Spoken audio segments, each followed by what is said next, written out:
Hello और balance unleashed में आपका बहुत बहुत स्वागत है, जो समग्र कल्याण के लिए आपका ठिकाना है। यहाँ हम जीवन की जटिल टैपेस्ट्री को एक्सप्लोर करते हैं, शरीर, मन और आत्मा के बीच हार्मनी की तलाश करते हैं। हम मानते हैं कि सच्चा कल्याण फिजिकल हेल्थ तक ही सीमित नहीं है, बल्कि यह एक संतुलित और फुलफिलिंग एग्जिस्टेंस को कल्टीवेटेड करने के बारे में है। अगले 8 मिनटों में हम इंटिमिडेशन को फ्यूल में बदल देंगे, एक प्रिमिटिव ब्रेन ट्रिक का उपयोग करके, जिसे 2025 के न्यूरोसाइंस का समर्थन प्राप्त है। अगर आपको कभी किसी कमरे में छोटा महसूस हुआ है तो इसे देखें। अंत तक आपके पास एक 1 सेंटेंस रिफ्रेम होगा जो उस पेट की बेचैनी को हमेशा के लिए खत्म कर देगा। तैयार हैं? चलिए शुरू करते हैं। यह अगस्त 2025 में प्रकाशित कटिंग एज न्यूरोसाइंस पर आधारित है, और जब आप समझेंगे कि आपका प्रिमिटिव ब्रेन इंटिमिडेशन की भावना कैसे पैदा करता है, तो आप इसे फिर कभी उसी तरह अनुभव नहीं करेंगे। आइए डाइव करते हैं। सबसे पहले आइए बात करते हैं कि जब आप इंटिमिडेटेड महसूस करते हैं तो आपके दिमाग में असल में क्या होता है, क्योंकि यही वह बात है जिसे ज्यादातर लोग नहीं समझते हैं। इंटिमिडेशन दूसरे व्यक्ति की शक्ति के बारे में नहीं है, यह आपके दिमाग की पुरानी प्रोग्रामिंग के एक्टिवेशन के बारे में है। अगस्त 2025 में जर्नल ऑफ न्यूरोसाइंस में प्रकाशित एक ग्राउंड ब्रेकिंग स्टडी ने स्क्विरल मंकीज पर ब्रेन ट्रैक्टोग्राफी, बेसिकली एक MRI स्कैन जो न्यूरल पाथवेज को मैप करता है, का इस्तेमाल किया। उन्होंने जो पाया वह चौंकाने वाला था। वही ब्रेन सर्किट्स जो प्राइमेट्स में डोमिनेंस को ड्राइव करते हैं, वही हैं जो आपको एक मीटिंग में इंटिमिडेटेड महसूस कराते हैं। विशेष रूप से आपके दिमाग में एक व्हाइट मैटर पाथवे है जिसे अनसिनेट फेसिकुलस कहा जाता है। यह न्यूरल हाईवे है जो आपके इमोशनल सेंटर, आपके अमिगडेला को आपके प्रीफ्रंटल कॉर्टेक्स से जोड़ता है, जहां आप निर्णय लेते हैं।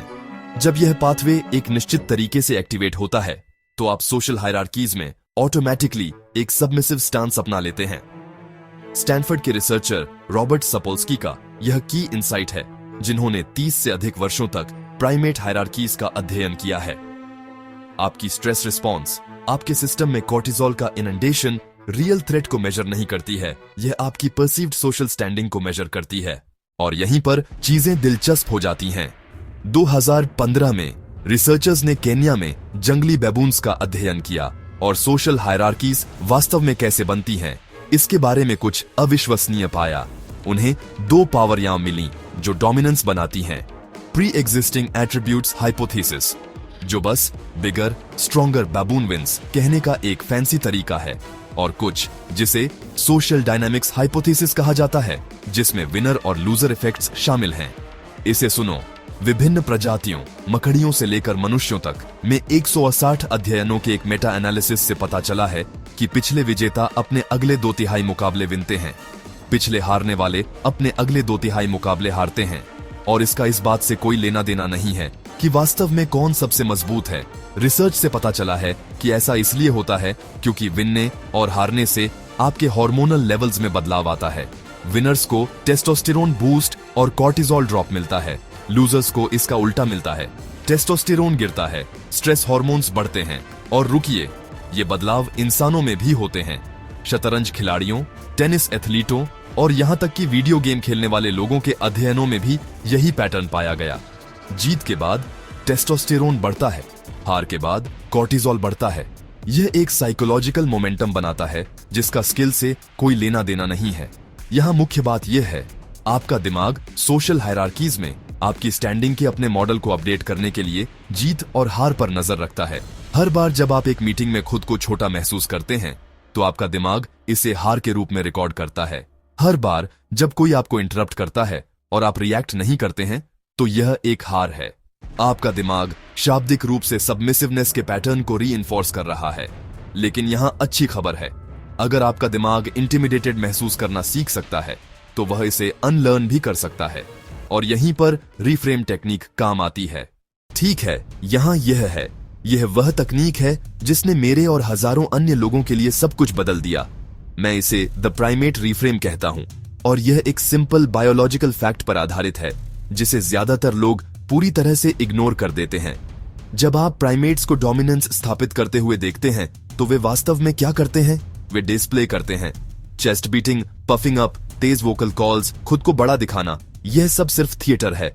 क्योंकि यहाँ रिसर्च क्या दिखाती है? डोमिनेंस प्रदर्शित करने की आवश्यकता वास्तव में आपकी सोशल स्टैंडिंग के बारे में इनसिक्योरिटी का संकेत है। डोमिनेंस हायरार्कीज के अध्ययनों से लगातार पता चला है कि सबसे stable, secure, high ranking individuals को डिस्प्ले करने की प्रैक्टिकली कोई आवश्यकता महसूस नहीं होती है। वे शांत होते हैं, रिलैक्स्ड होते हैं। जो जानवर लगातार डिस्प्ले करते हैं वे अपनी स्टैंडिंग के बारे में अनसर्टेन होते हैं। तो जब वह इंटिमिडेटिंग व्यक्ति अपने सभी ब्रवाडो के साथ कमरे में आता है तो आपको क्या रिफ्रेम करने की आवश्यकता है? यह डिस्प्ले उसकी शक्ति का प्रमाण नहीं है, यह दूसरों और शायद खुद को अपनी शक्ति का विश्वास दिलाने की उसकी आवश्यकता का प्रमाण है। मैं आपको एग्जैक्ट थॉट प्रोसेस बताता हूं। अगली बार जब आपको वह पेट में बेचैनी महसूस हो तो यह करें। पहला कदम, डिस्प्ले को ऑब्जर्व करें।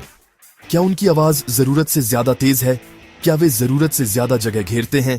क्या वे इंटरप्ट करते हैं, डोमिनेट करते हैं या एग्रेसिव बॉडी लैंग्वेज का उपयोग करते हैं? इससे पहले कि हम आगे बढ़ें, अगर आपको अभी तक यह कंटेंट पसंद आया है तो सब्सक्राइब बटन पर क्लिक करने और नोटिफिकेशंस चालू करने के लिए 1 सेकंड निकालें। यह चैनल को ग्रोइंग में मदद करता है और आप कभी भी कोई अपलोड मिस नहीं करेंगे। साथ ही अगर आपको यह जानकारी उपयोगी लगती है तो अधिक लोगों को इसे खोजने में मदद करने के लिए वीडियो को लाइक करें। अब दूसरा कदम क्रेजी हो जाता है। दूसरा कदम, इसे मेंटली लेबल करें।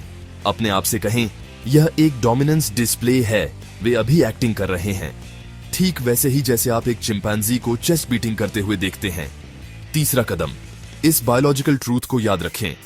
अगर वे अपनी स्टैंडिंग के बारे में श्योर होते तो उन्हें किसी भी तरह से डिस्प्ले करने की आवश्यकता नहीं होती। परफॉर्मेंस अनसर्टेनिटी का प्रमाण है। चौथा कदम, अपने शरीर की प्रतिक्रिया को रिफ्रेम करें। वह एड्रेनलिन रश, वह पेट में खालीपन की भावना, यह उनकी शक्ति का डर नहीं है। यह आपका दिमाग डोमिनेंस डिस्प्ले का पता लगा रहा है और रिएक्ट करने के लिए तैयार हो रहा है। आप छोटे नहीं हो रहे हैं, आप अलर्ट हैं।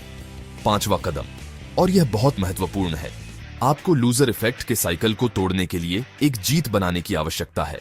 इसका मतलब यह नहीं है कि आपको उस व्यक्ति को डोमिनेट करना होगा, आपको बस सबमिसिव नहीं होना है। आई कांटेक्ट बनाए रखें, शारीरिक रूप से सिकुड़े नहीं, अपनी नॉर्मल वॉल्यूम में बोलें। जब आपने कुछ गलत नहीं किया है तो माफी न मांगे। ये छोटी वाइनें हैं जो आपके दिमाग को बताती हैं, हम यहाँ सबमिसिव नहीं हो रहे हैं। मैं आपको एक्शन में यह तकनीक दिखाता हूँ। सारा, एक सॉफ्टवेयर इंजीनियर, हर बार जब उसका मैनेजर टीम के सामने उसके काम की आलोचना करता था तो वह फ्रीज हो जाती थी। वह तुरंत माफी मांगती थी, भले ही वह गलत नहीं थी। प्राइमेट रिफ्रेम सीखने के बाद देखें क्या बदला। अगली मीटिंग में जब उसके मैनेजर ने अपने यूजुअल एग्रेसिव क्वेश्चनिंग शुरू किए तो छोटा महसूस करने के बजाय उसने उसे मेंटली लेबल किया। डोमिनेंस डिस्प्ले, वह एक्टिंग कर रहा है क्योंकि वह इस प्रोजेक्ट के बारे में इनसिक्योर है। उसका पेट अभी भी कस रहा था, यह एड्रेनलिन था, लेकिन इसे डर के रूप में व्याख्या करने के बजाय उसने इसे अलर्टनेस के रूप में रिफ्रेम किया। उसने आई कांटेक्ट बनाए रखा, माफी नहीं मांगी और शांत होकर डेटा के साथ जवाब दिया। इस छोटी जीत ने बस सबमिसिव न होने से सब कुछ बदल दिया। 3 महीने में उसे प्रमोट कर दिया गया, इसलिए नहीं कि वह अग्रेसिव हो गई, बल्कि इसलिए कि उसने सबमिसिवनेस का सिग्नल देना बंद कर दिया। याद रखें, डोमिनेंस हायरार्कीज इंटरैक्शन द्वारा बनती हैं। अगर आप सबमिसिव की भूमिका निभाना बंद कर देते हैं तो हायरार्की बदल जाती है। प्राइमेट हायरार्कीज पर 2024 के रिसर्च ने इसकी पुष्टि की। रैंकिंग केवल साइज या स्ट्रेंथ से स्थापित नहीं होती है, वे रिपीटेड सोशल इंटरैक्शंस द्वारा मेंटेन्ड। इंटरैक्शन के पैटर्न को बदलें, अपनी स्टैंडिंग चेंज। मुझे हजारों लोगों से टेस्टिमोनियल्स मिले हैं जिन्होंने इस रिफ्रेम का उपयोग किया है। जॉब इंटरव्यूज, मुश्किल family members, toxic bosses, public speaking. वही पैटर्न। एक बार जब आप डोमिनेंस डिस्प्लेस को वैसे देखते हैं जैसे वे हैं, इनसिक्योरिटी के परफॉर्मेंसेस, तो वे आप पर अपनी शक्ति लूज। तो मैं चाहता हूं कि आप यह करें। इस हफ्ते, शायद आज ही, आपको कोई ऐसा व्यक्ति मिलेगा जो आपको छोटा महसूस कराएगा, और उस पल में आपके पास एक चॉइस है। आप अपने प्रिमिटिव ब्रेन को पुराना प्रोग्राम चलाने दे सकते हैं। डोमिनेंस डिस्प्ले का पता लगाएं, थ्रेटेंड महसूस करें, सबमिट करें, या आप नया प्रोग्राम चला सकते हैं। डोमिनेंस डिस्प्ले का पता लगाएं, इसे इनसिक्योरिटी के रूप में लेबल करें, सबमिट करने से इनकार करें, एक छोटी रिकॉर्ड ऑफ विन। याद रखें, इंटिमिडेशन एक सीखा हुआ रिस्पॉन्स है। आपने इसे एक्यूमुलेटेड माइक्रो डिफीट्स के माध्यम से सीखा है। आप इसे एक्यूमुलेटेड माइक्रो विक्ट्रीज के माध्यम से अनलर्न कर सकते हैं। रिसर्च स्पष्ट है, विनर और लूजर इफेक्ट्स वास्तविक हैं, लेकिन वे रिवर्सिबल भी हैं। आप अभी जो व्यक्ति हैं वह आपकी पिछली हार का योग नहीं है। आप इस पैटर्न को तोड़ने के लिए एक रीफ्रेम दूर हैं। एक नया साइकिल शुरू करने के लिए एक छोटी जीत दूर है। अगर इस रीफ्रेम ने आपकी मदद की है तो इसे किसी ऐसे व्यक्ति के साथ शेयर करें जिसे आज करेज की जरूरत है। अपनी अगली माइक्रो विक्ट्री के साथ वेंसर कमेंट करें और मैं कमेंट्स के साथ जवाब दूंगा। अभी सब्सक्राइब करें। अगला वीडियो साइंटिफिक रूप से सिद्ध कैरिज्मा स्विच का खुलासा करेगा, जिसे आप 30 सेकंड में एक्टिवेट कर सकते हैं। इसे सेव करें और डिफिकल्ट मीटिंग से पहले इसे फिर से देखें। देखने के लिए थैंक यू।